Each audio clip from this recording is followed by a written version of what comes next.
Karibu ndugu mtazamaji na ndugu msikilizaji katika siku hii ya leo na siku hii ya pekee, ambapo tuna dhama sasa katika kutafakari neno la Mungu kuhusiana na mada hizi ambazo jana tulitangulia kusema ya kwamba tutakuwa na vipindi hivi vinavyosema mahadhi ya maisha katika familia.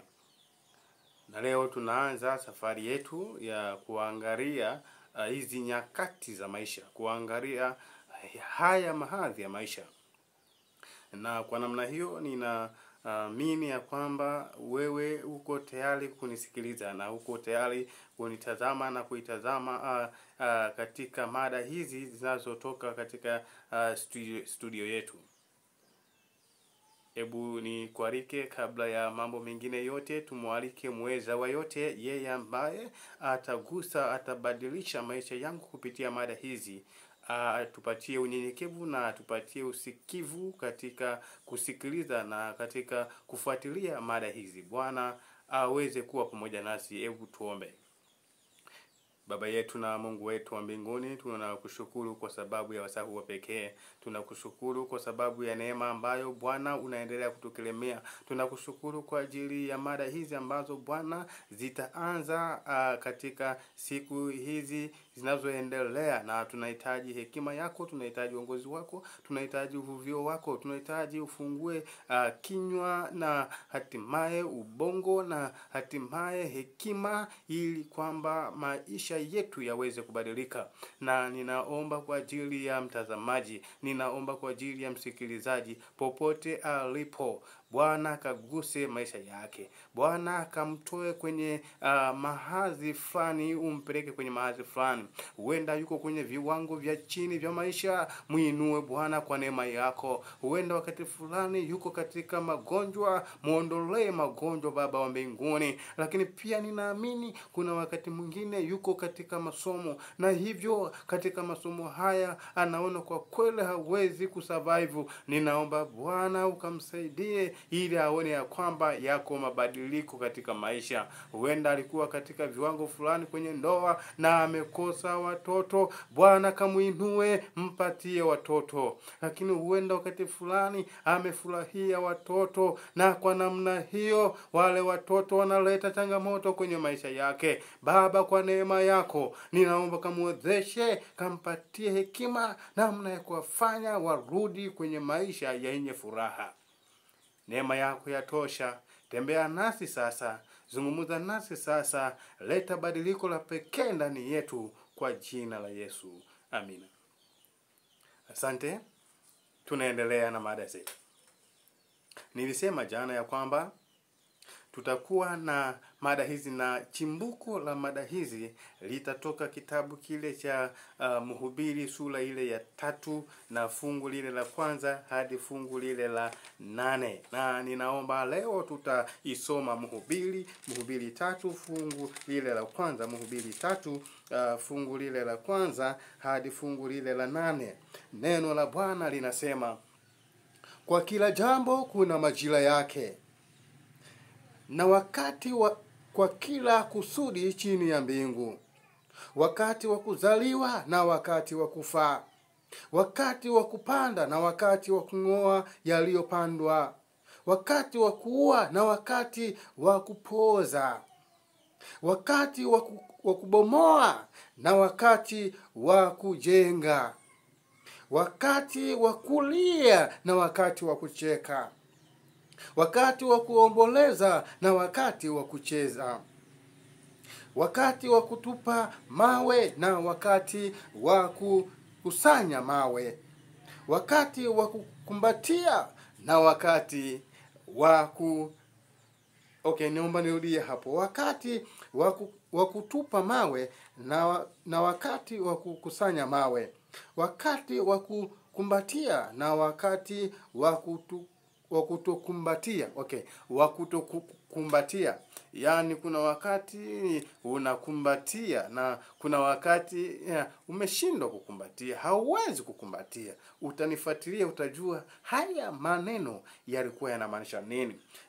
Twende ule mstari wa 6, wakati wa kutafuta na wakati wa kupoteza, wakati wa kuweka na wakati wa kutupa, wakati wa kulalua na wakati wa kushona, wakati wa kunyamaza na wakati wa kunena, wakati wa kupenda na wakati wa kuchukia, wakati wa vita na wakati wa amani.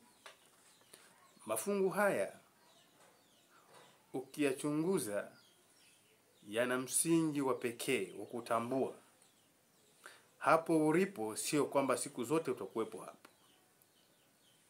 Hicho unachopitia leo si kwamba siku zote utakipitia. Hapana. Ni kweli leo huenda huwezi kukumbatia. Kwa mfano, ulipenda kukumbatia watoto wako kila wakati. Kabla hujaondoka kwenda kazini, uliwakumbatia watoto wako, uliomba nao, uliwaaga, ulipenda kumkumbatia mume wako, ulipenda kumkumbatia mke wako kabla hujaondoka katika safari yako, lakini leo hauwezi kukumbatia tena. Yumkini amelala mauti. Huwezi kukumbatia tena. Huwezi. Ni kweli kuna wakati ulifurahia sana maisha.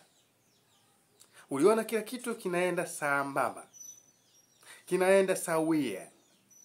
Lakini leo maisha hayako vile yalivyokuwa. Ni kweli ulikuwa na matarajio makubwa katika elimu yako, lakini leo haiko kama vile ulivyotarajia. Ni kweli kuna nyakati ambapo ulikusanya vingi, lakini leo vingi vimetapanywa. Wakati ninatafakari mada hii, wakati ninatafakari kiini cha mada hizi, nikakumbuka kile kisa cha mwana mpotevu. Ya kwamba ambapo kwa kweli alikuwa na furaha kwenye familia ya baba yake. Kwa kweli alikuwa na amani kwenye familia ya baba yake. Lakini kuna wakati kama kijana, ninajua safari ya vijana. Na mimi pia kwa kweli ni kijana. Na napitia mambo fulani ambavyo kwa wakati fulani ninatamani kama ninachokihitaji leo kifanyike leo. Na wakati fulani vijana hatuhitaji uvumilivu. Tunatamani jambo lifanyike sasa hivi. Waswahili na wanasema ya kwamba vijana ni maji ya moto. Na hivyo wanatamani kila kitu kifanyike kulingana na hilo joto walilonalo. Na hivyo kijana huyu akamwendea baba yake. Na akamwambia, baba, nimekaa na wewe vya kutosha.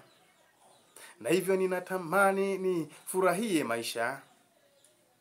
Na akamwambia, baba, nipe sehemu yangu ili niweze kufurahia maisha. Na usisahau ya kwamba ni mahazi ya maisha. Na yeye alipitia hayo. Wakati alipokuwa na wazazi na wakati asipokuwa na wazazi. Wakati alipofurahia mali kutoka kwa baba yake, lakini kuna wakati hakufurahia safari aliyoifurahia kuishi. Wakati alipokuwa navyo na wakati asipokuwa navyo.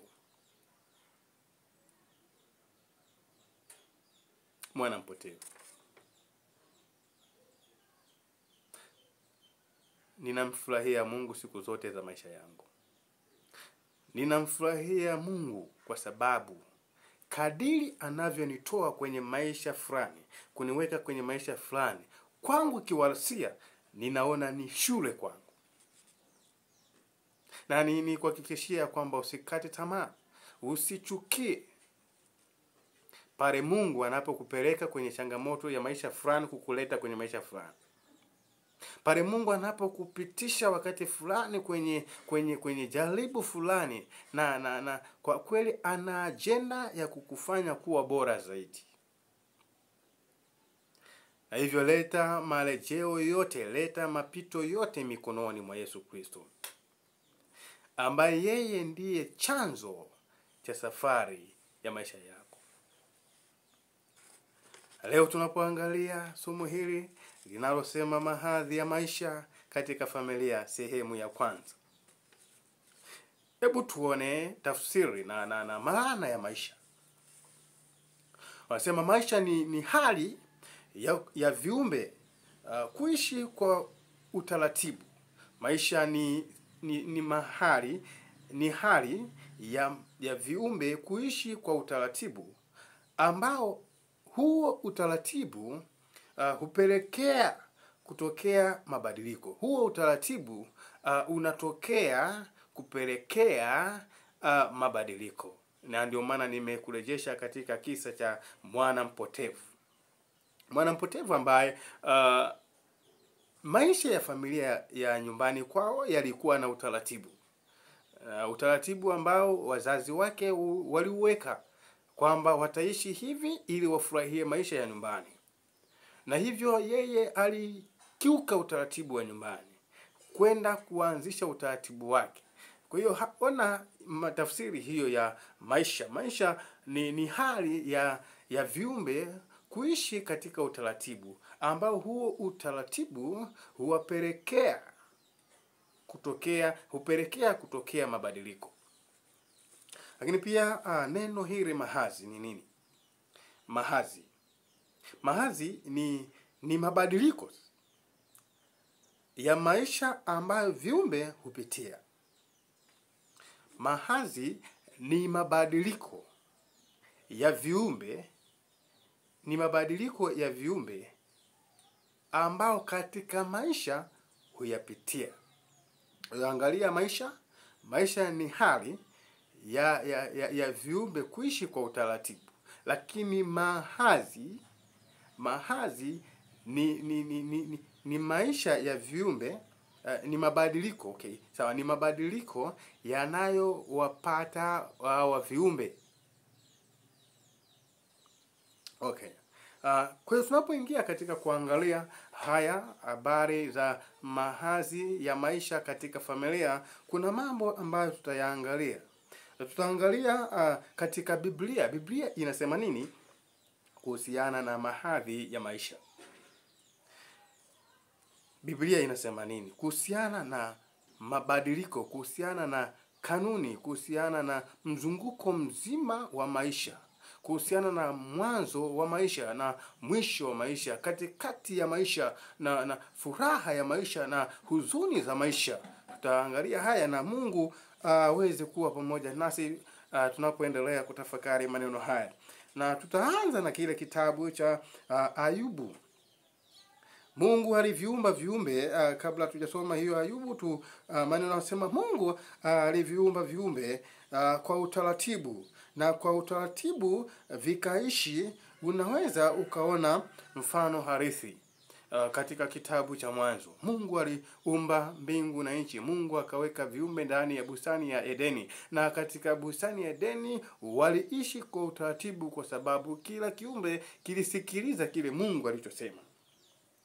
Na kwa namna hiyo unagundua ya kwamba maisha yalikuwa ya amani, maisha yalikuwa yenye furaha, maisha yalikuwa yenye tumaini, kwa sababu walisikiliza maelekezo ambayo Mungu aliyatoa.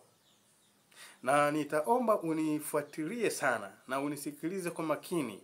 Ninajua kuna wakati fulani umepuuza utaratibu fulani.